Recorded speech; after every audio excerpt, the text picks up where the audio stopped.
Am I the a-hole for admitting that I regret raising my ex's kid after what she did to my daughter? I-56 male said something in anger that, while at least partially true, maybe should have just taken to the grave. Legally have 3 kids, but played a fatherly role to 4. The 2 relevant children to this story is my daughter Michelle, 24 female, her sister Amy, 22 female, and my youngest daughter, Kelly, 21 female. Amy is not my daughter, but she and Michelle have the same mother, Jessica. When I was with Jessica, there was cheating on both sides, and the last guy she cheated on me with got her pregnant. After the DNA test proved that Amy was his, he bolted and stopped paying child support when Amy was 5. Jessica really struggled as a single mother, and Amy always felt bad that Michelle had a daddy while she didn't, and Michelle would tell me how guilty she felt. By the time Amy was around 9, I started making really good money, and decided to pay a little more than the legally mandated child support and taking Amy with me more. Jessica, Amy, and Michelle all loved this, and by the time Amy was 13, she was calling me dad, which I didn't mind. I thought I was doing a good thing at helping my daughter foster a loving relationship with Amy, and showing all my kids that just because things don't work out doesn't mean you still can't get along. Apparently, I was a little too nice in teaching the importance of sharing too much, because Amy got a crazy idea in her head that it was okay to share a man, and Michelle caught her sleeping with Kelly's boyfriend Jason, 22 male. Amy begged Michelle not to tell, and that this was a one-time thing, and Michelle believed her until she found out that Amy was pregnant and eventually came clean. Kelly was distraught and angry at both Amy and Jason, while hurt by Michelle. I didn't hide my disappointment at Michelle, and I have made it a point to tell her so every time we talked. I haven't spoken to Amy in months, but Jessica recently said that I've spent enough time being angry to get over it, and called me hypocrite because I used to be a Jason.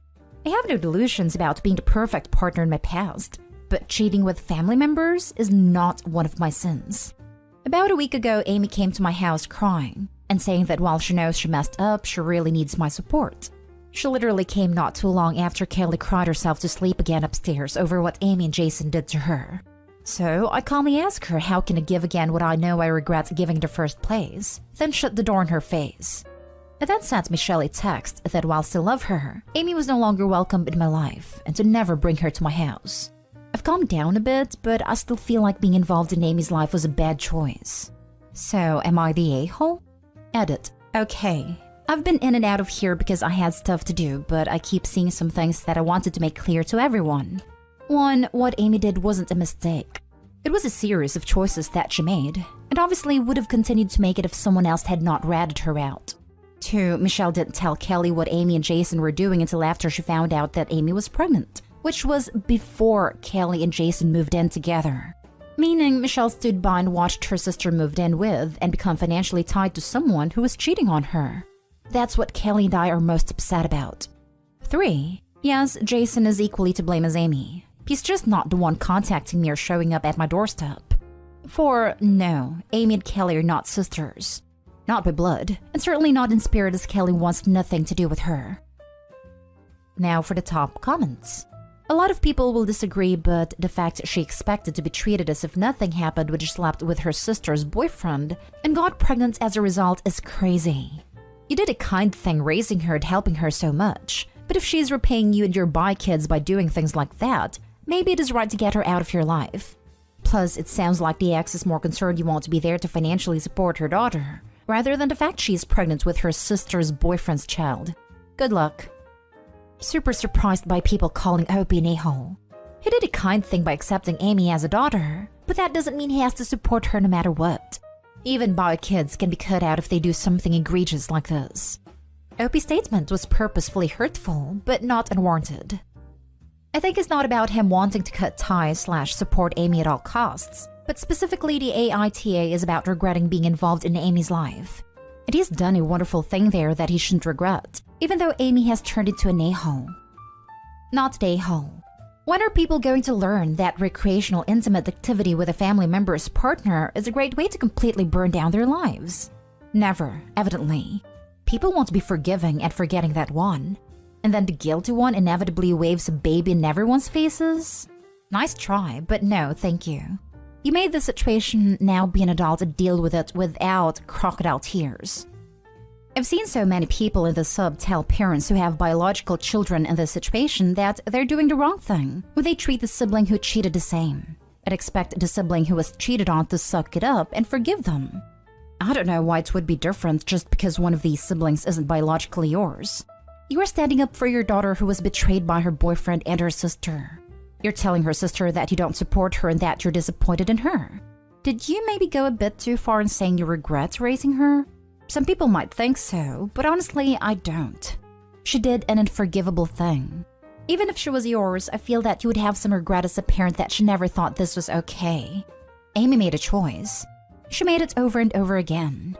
Did she know all of the consequences of her choice? Probably not. Doesn't mean she shouldn't suffer the consequences of that choice. Next story. Am I the a-hole for forcing my daughter to find her own way to a wedding because of what she was wearing? My wife and I have 3 daughters, 19, 24, and 28. Our youngest, Jill, just started community college this year, while our 2 oldest have moved away to start their careers.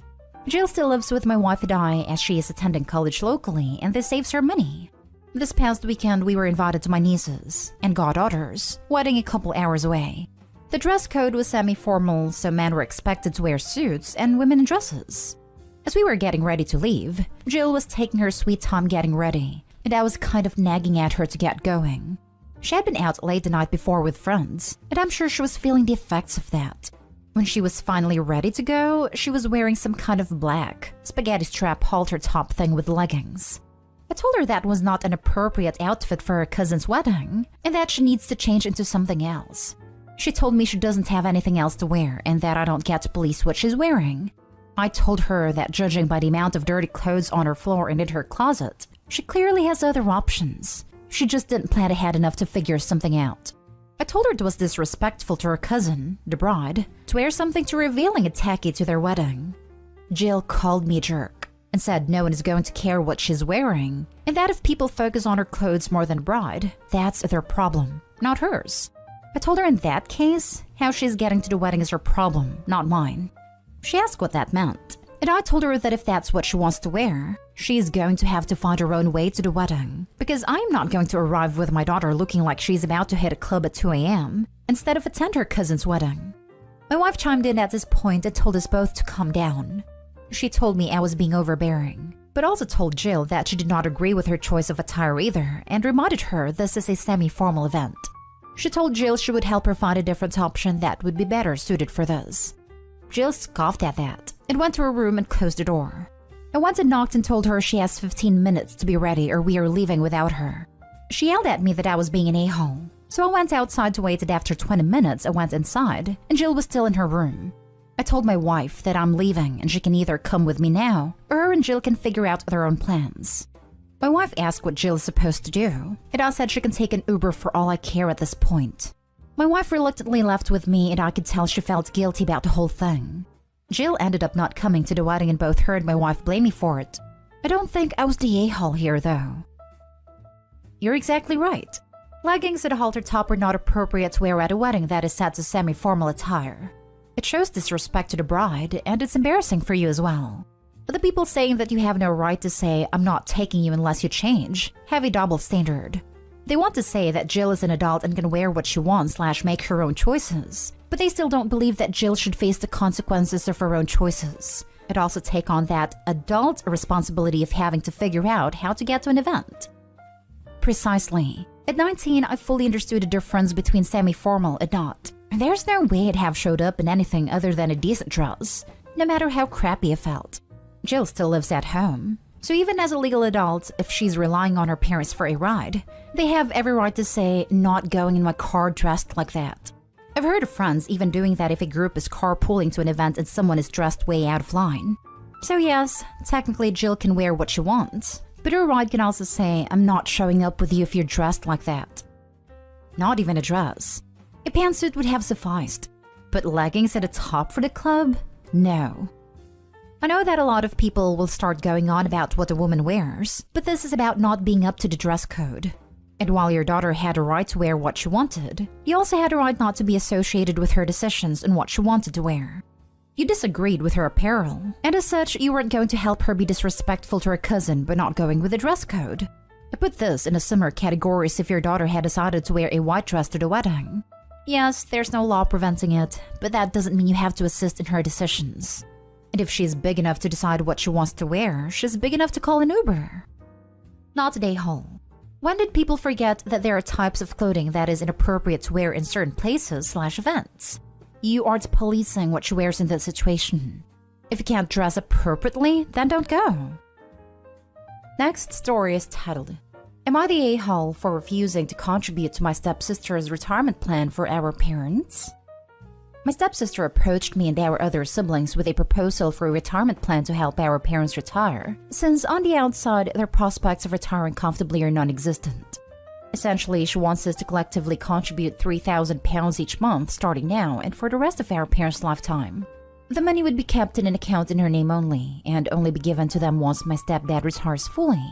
She calculated our contributions based on what she thinks is our total household income.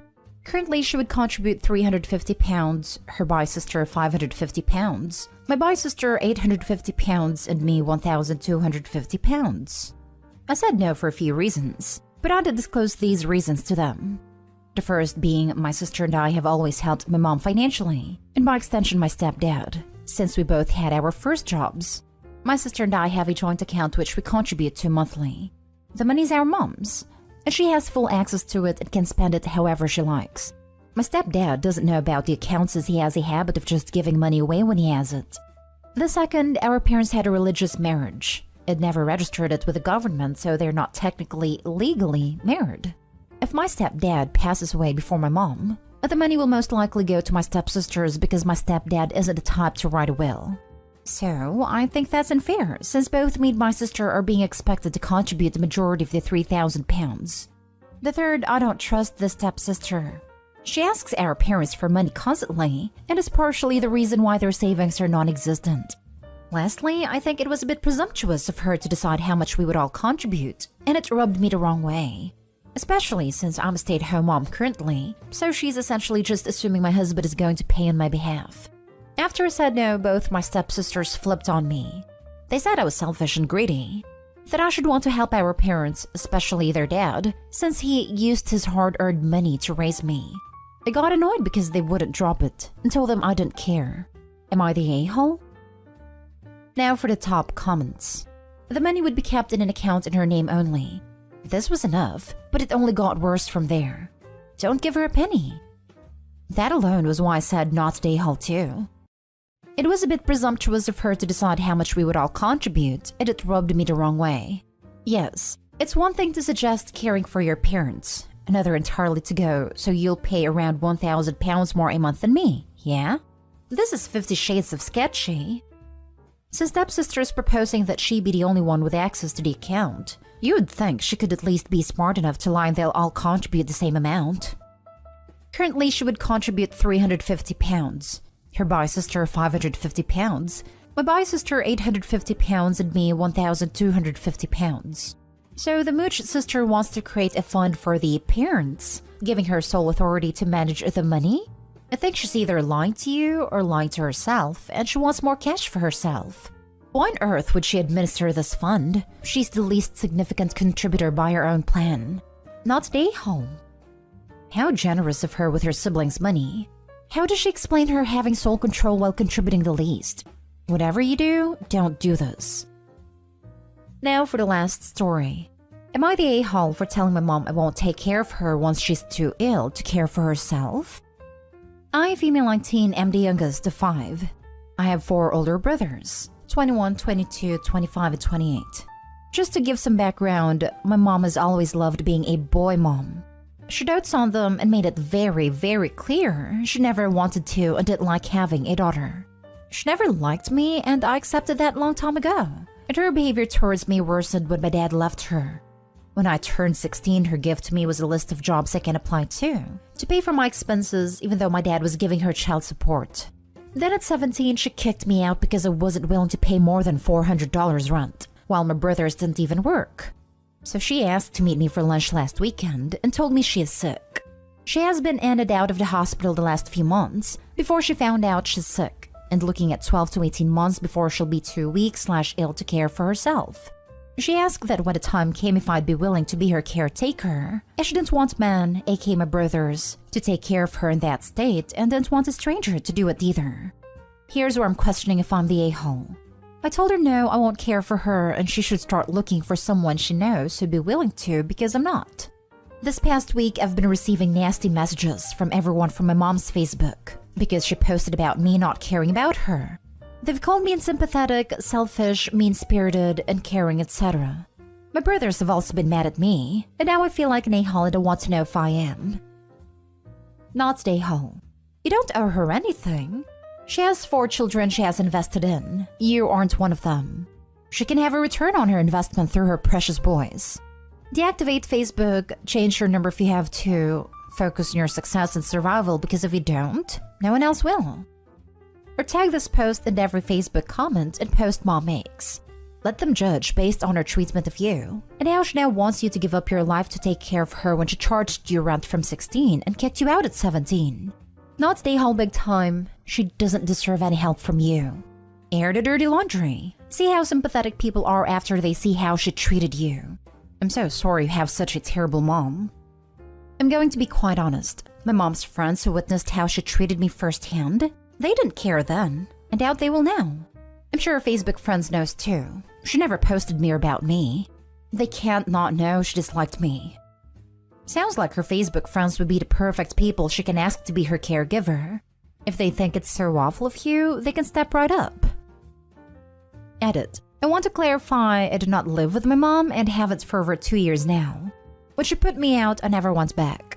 My dad is involved in my life, but I keep him at a distance because I'm still going through stuff, which I'm going to therapy for, and partly blame him for never sticking up for me because he knew how she treated me. But he is here for me and I have friends and family on my dad's side who's supporting me. And I've been going through the comments and reading DMs bawling my eyes out. Y'all are so nice, and I want to thank all of you for your kind words. It means so much.